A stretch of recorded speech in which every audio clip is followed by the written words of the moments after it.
Welcome everybody to West of the Moon podcast. Yep. I'm your host, Valerie Garza, and today I have a very special guest, very good friend of mine, Danny OK. How's it going? So I'm excited to have you. I want to talk about meditation. Okay. Today I think a lot of people just don't really understand. I think when you hear meditation, you're like, oh God, like, you know, we all know it's good for us. We've all heard that it's good for us. But like, even for me specifically, I just kind of feel like it's going to take time out of my schedule. And like, can I even focus? Like, I'm so scatterbrained. Like, how can, can I even do this? Like, will it even help me? Like, So I know that you have been doing mindfulness for a few years now, and really have like sort of come up. I mean, you showed me some techniques that I like found very effective. So it's one of the reasons I asked you to be on the podcast. So yeah, tell us, I guess, about your background in meditation, or how you got interested in it, or Okay, sure. I used to have, since I was a teenager, a lot of depression, anxiety, bad temper, problems with stress, all that. And I guess when I was 21, I started thinking about Buddhism. And then right when I started thinking it, a friend said, hey, I have a friend who goes to a Buddhist temple. And I was like, oh, okay. So I went and checked it out. Here in town? In Keller, Texas. Okay. I used to live in Fort Worth. Oh. And it was an amazing temple, like gold dragons and all that. Anyway, I started seeing them once a week, and I started immediately feeling better. I think there's a lot of misconceptions about meditation, like, I have to blank all my thoughts out, and if I don't, I'm a failure. So a lot of people think they're failing at meditating, and they don't realize there's like thousands of different ways to meditate. Yeah, that's how I feel. For me, like, I feel like, I think I told you this, it's just like, I feel like I'm like, oh, I have to make time to do it, and then two, I just feel like it's going to be so hard because I don't, like, and then when I do practice, like, my mind travels, like, my mind goes somewhere else. So your brain's going to resist meditation at first. It doesn't want to slow down. So it's just like practice. So start 5 minutes, 10 minutes. There's a saying, if you don't have enough time to meditate an extra hour. So it definitely, I can feel the difference on the days I meditate and the days I don't. Like in your day, like, I guess tell us like what the difference is. Like when you feel like you need to meditate, like what are you feeling like right before you're like, okay, I need to meditate because this is how I'm feeling. Yeah, so I own my own business, and it's crazy. Like, if I think about it, like, all together, I'm going to go nuts. Like, I do my own marketing, I do filming, editing, everything. Mm-hmm. And I used to think about it all in one, and the days I don't meditate, it would all collapse on me in stress, and then I would procrastinate because of the stress. Yeah. But through meditation, though, I'm able to, like, right when I wake up, I meditate, and it's really the only time I'm with myself, like my own... without the world interfering with me, and it calms me down, and I can think, and I'm more focused. I think about one task rather than all of them. Yeah. And that's where the stress comes from, thinking about everything. Yeah. When you really can only do one task at a time anyway. Yeah. So mindfulness and meditation have helped me do that. That's awesome. I just focus on one thing at a time. But if you think of everything you have to do that day, and it's overwhelming, you're not going to be efficient. That's how I feel. And I feel like, you mentioned procrastination, like that's a huge deal for me. Like I feel like I procrastinate when I know I have so much to do and I don't want to do it. Yep. And then it gets overwhelming, Right. The one technique that you showed me, like it just blew my mind, like how it was such a simple technique, but it made such a huge difference. And I found myself, like, after you showed me that, I found myself like, I recognized like how much my mind just like goes off because I had to keep bringing it back, but it worked. Like I feel like that technique just worked. Yeah, and it's totally normal. Your brain is running all the time. It's like your flight or fight mechanism. Yeah. And it's always check and balance. Well, meditation, and the more you practice, that'll slow down. Yeah. And then your attention span will go up every day. That's awesome. I don't stress as much as I used to, and if I feel my stressors coming, I have strategies now to get out of that situation, like go take a walk, go exercise, rather than just staying there and letting it just grow to the point where I get angry. Yeah. And it's helped me, depression, anxiety, I don't have that anymore. Wow. And I have to say it's all because of meditation. I don't That take is medication crazy. or anything like that. That's awesome. Yeah, they have studies with brain scans of meditators and non-meditators, completely different, like as far as activity in your brain. I've always heard like exercise, like when you go, like they always say like, oh, exercise is like the strongest like natural antidepressant. Sure. You know, and I have a background of depression, so for me, like working out has always been the the thing that I do because I don't take meds either. Well, even exercise could be a form of meditation. Like when I swim, like after a few laps, you just blank out of everything. And it's like a swimmer's high or like a runner's high. You're like in a and zone. you're just in the zone. And that's what meditation is. It doesn't have to be you're sitting down and just in a room, empty room. I like that you put it that way because it's like a zone. Like it's like you're kind of like not there, in a way. So you're present. So when you're swimming laps or running, and after a while you're just present. You're not thinking about anything else. And only thinking about the current time. And if you can train your brain to be more in the present, you'll be a lot happier. So a lot of our depression comes from thinking about the past, which is, that's a long time ago that's gone, or the future. We don't even know what's going to happen in an hour, tomorrow. Yeah. What's the point of stressing out about something that hasn't happened? Yeah. 93% to 97% of what we stress about or worry about doesn't come true. If you write down everything you were worried about, like make a worry journal. Oh, I'm worried about this, worried about that. And then I love that idea. Next day, oh, this didn't even happen. I love that idea so much because you could just like cross things off the list and like visually see it. And then you can see how silly it is that, sure, there's some things you need to worry about. Let's say you have a health condition or COVID. Yeah. But like a lot of things like, oh, I'm not going to be late on this. Like, but so what? I love it's good to stay motivated, but you can stay motivated and be mindful. I love the worry journal idea so much. I feel like I'm gonna use that now because it's like then like the end of it, like you fill up this little journal, you can just burn it. I just came up with that right now. I'm sure somebody else is doing it. But awesome. I remember I was in Al-Anon and my sponsor gave me a control journal. Like, what can you control? Like, everything. Write down everything you can control. Like, I was at a red light. I can't control this light. There's a bird. I can't control the bird. Yeah. I can't control this dog over here. So then I realized I can't control anything except myself. So that helped me let go of a lot. I love that. We spend so much time trying to control other people, judging other people. Oh, this lady's buying Doritos for her kid for dinner. Well, maybe she doesn't have any money. Maybe she doesn't know anything about health. So instead of me judging them, I'd just be like, feel like I hope they get a better awareness, because that's wasting my own energy, and that energy goes to negative energy, and that's not good. Yeah. My goal in life is to be happy, so I've sacrificed a lot of things that make me unhappy, and a lot of my happiness is internal. It's not external. Like you can't make me unhappy or happy. Only I can make myself happy. It's your choice. It's like Correct. A decision inside of you. And that's hard too.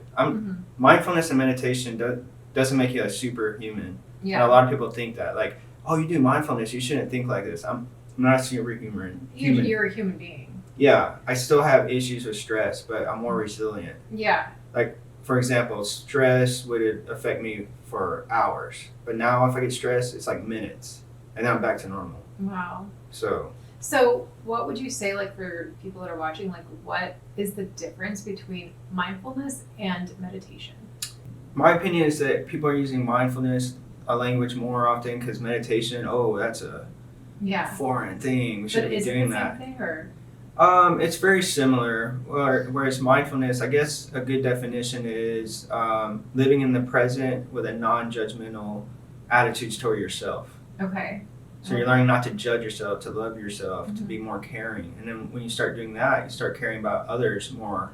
What are some like techniques that I know there's probably like a million, but like, what are some easy ones that can so that people can try this like at home on their own and something that's not like doesn't seem like, oh God, it's such a chore, like something that's simple, like the one you showed me, like if you could share that one, like sure, that was like super, I don't know. So a good one for beginners and advanced people is just to sit, close your eyes, And what you want to do is slow down your sensory responses. So you want to pay attention to sounds.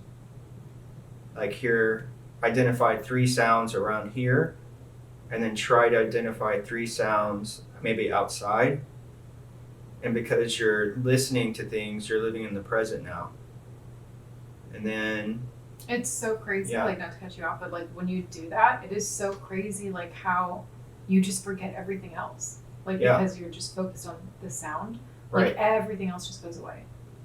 Yeah, so I was taught that It's so simple. twice by a mindfulness teacher, and I went out to the desert and there was a meditation, which was really cool. But that was the first one. First, you look around, and then you close your eyes, then you hear, then you smell, and then taste. You use all your senses. And then, because I was having a hard time meditating, and once I started doing that daily, I got right into it. I mean, I feel like that's to me just so effective because it's quick and it's not like a technique I have to learn. Like I just No. like you just do something and then automatically you're just like, whoa, like okay, I'm taken away from everything else. Like I'm just focusing on this one thing, and then all of a sudden you just realize like, oh, I feel like centered. Like I feel like I'm actually kind Right. of like I'm getting this. Yeah, the world would be a lot better if everybody just did this. Yeah. But there's a lot of people think, oh, this is supposed to calm me immediately, and a lot of people get frustrated, and I was somebody like that too. Yeah. My voyage through meditation has been a lot of frustration until I got a better feeling of it, talked to other instructors, and realized there's like even in Zen meditation, you have your eyes half open because they believe most of your time is awake, so why are you closing your eyes to meditate? So that's Wow. one different perspective. Yeah. That is so cool. So you're training to be a mindfulness teacher? Yeah, so I took 2 classes. One was about compassion, and I didn't realize how hard I was on myself till that. Wow. Took that. And then I did a stress one. So I definitely feel the benefit of both. And so it's crazy. I know, like, people don't know like your whole story, but like I kind of know some of the stuff you told me, and just it's just crazy, like what it can do for a person, like what meditation and becoming more mindful and just more like willing introspection, like more willing to go inside of your own mind and your own like feelings. Right. And really, people are uncomfortable in their feelings. I mean, I feel like I get that way too. Like a lot of times I'm like, I'm cyborg, I don't have any feelings because I don't want to have feelings because it sucks sometimes, you know? Yeah. I want people to hear this and think it's not a chore. Like Right. these little tiny techniques can like super help you and just, bring you into a state of like forgetting the bullshit, basically. Yeah. You know? I mean, if you have time to watch a Netflix series or YouTube Yeah. or get on Facebook, social media for an hour, That's I a really mean, good thought. all that's negative in my opinion. Mhm. Like social media can be harmful, can be not harmful, but I Yeah. think on the days when I don't use social media, I feel better. Me too. But if you have time to even check that 30 minutes a day, you can split that in half and do meditation, and that's very Nice. beneficial to you. It Yeah. increases your immune system because you're lowering your stress, Mhm. your clarity, Mhm. everything. So in the future, you're going to be looking into teaching group meditation, but because of all the stuff right now, I guess it's kind of hard to get that going. I've done a lot of individual meditations with people, especially during COVID, and sometimes that's on the phones. I haven't done any Zoom ones yet, but that'd be cool. Yeah. And meditation's been around, even if in the Bible Jesus meditated in the desert. Mm-hmm. There's several. I am a fan of Jesus. Yeah. So anyway, I think that a lot of people give up on meditation too quick, but it's just like anything. Like if you play an instrument, you didn't just get on there and start jamming out. It's Yeah. awesome. It just takes a while, especially because your primitive part of your brain, Mm-hmm. you have to calm it down, and it just takes a while. Like you'll have thousands of thoughts. That's okay. Yeah. Like just be okay with that. Accept that you're having a lot of thoughts. Accept that's part of your brain, and just try to dismiss that. And when they come back, say like have gratitude towards that. Thank Mhm. you for the reminder that I have all these things going on later today, but I'm trying to live in the present. Right. And then it comes less and less the more you Mhm. don't aggressively like get out of my head, you know, Yeah. because a lot of people get frustrated because they can't shut down their thoughts. Or at I that can't moment either. is one of the techniques to bring you. Right. I can't shut my thoughts out 100% in meditation, but I know after the first 10 minutes, it's easier to do that. Like the first 10 minutes, my brain's still running, and it gets slower and slower, and then eventually I can just focus on my breath or sounds. Yeah. And when I come out of it, I feel great. Yeah. I have friends that, this group I told you I've been meeting up with when we kind of do like group meditations and stuff like that.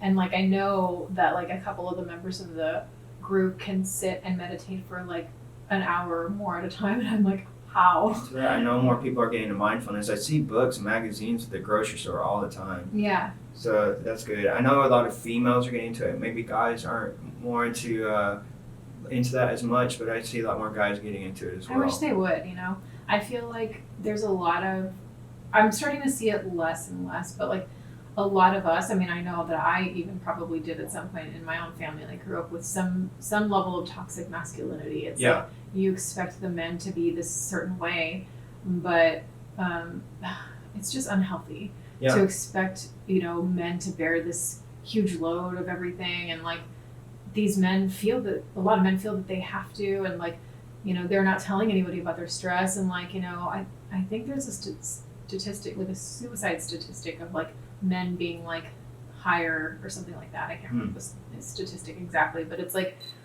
it's awful, you know? Yeah. Well, thank you so much for all the information. I enjoyed having you on this podcast. And like when I thought about adding meditation as one of my first podcasts, I thought like Danny's like the one I want to talk to, because I feel like, you know, like your technique helped me. And then just you also like radiate this peace. Like when you're like, when I'm talking to you and stuff, you just seem like nothing ever bothers you, which of course you're a human being and I know things probably do bother you, but just the way that you've been able to manage your mental state, your emotions, like is awesome, you know? And for anybody that's like watching this, I feel like this person right here would be like an amazing person to teach you. Things bother me all the time, but the extent of time they bother me is a lot less. Mm-hmm. Like if somebody cut me off on the highway, I used to be like, oh, fuck this guy. Yeah. Or if you need to edit that, oh, forget this guy, you know, and flip him off and then chase him down. I was real crazy in my 20s. Oh my God. But then I started realizing, what if this person's having an emergency, or like maybe they're pregnant or have a medical emergency? I don't know who this person is. Yeah. And then I started thinking about, why am I so mad at somebody else cutting me off? Like, who cares? So now I just, when somebody cuts me off, I'm just like, hey, like, not even being passive aggressive. I just do the opposite of what I used to do, and that helped me. Yeah. I don't road rage at all. That's awesome. I'm not perfect at all, but I'm more resilient to things like coming at me. Cool. So if anybody has any questions and wants to like hire you as a meditation teacher or guide, how can they find you? Yeah, I think the best way is just to text me at my number 210-573-7386. Okay, cool. Well, thank you so much again. Oh, yeah. I appreciate all of your insight, and pleasure hanging out with you as always. So. Oh, yeah. And I hope some people can, you know, get something out of this and start meditating and then feel the differences. Meditation is just about learning to relax and being with yourself. Like, it's the only time where you can actually be by yourself in meditation. Yeah. Because if you think about it, even if you're living by yourself, there's still a lot of stimulus and things like that, unless you're like a monk in a cave or something, you know? And I think that's like another thing too. It's like it's terrifying sometimes to be with your own thoughts. You're like, there's just so much going on in there. Well, yeah, I mean, you know, I had a lot of issues growing up, the way I was raised, and when I turned 30, I decided I wanted to get through all that, and I went deep into my emotions, and it was crazy, like very hard to do, but I was able to let all that stuff go. I resented my mom. I learned to love her, and all that stuff, and it's the best thing I could do for myself. Yeah. So, anyway, it took a long time as well. Like, people think I'm just going to go to a few therapy sessions to get better. No, I use different, just punch the mic. I use different types of therapy, Al-Anon, mindfulness, and, you know, a lot of other stuff. Yeah, all together combined. Yeah. Well, cool. Well, thank you so much, Danny. I appreciate you coming over and talking about meditation. Oh, yeah. Thanks for the invite. Yeah, absolutely. So, yeah, so if anybody's interested in meditation and hiring a guide who can point you in the right direction, Danny is the man. So, all right. Well, thanks for watching, you guys, and I will see you on the next episode.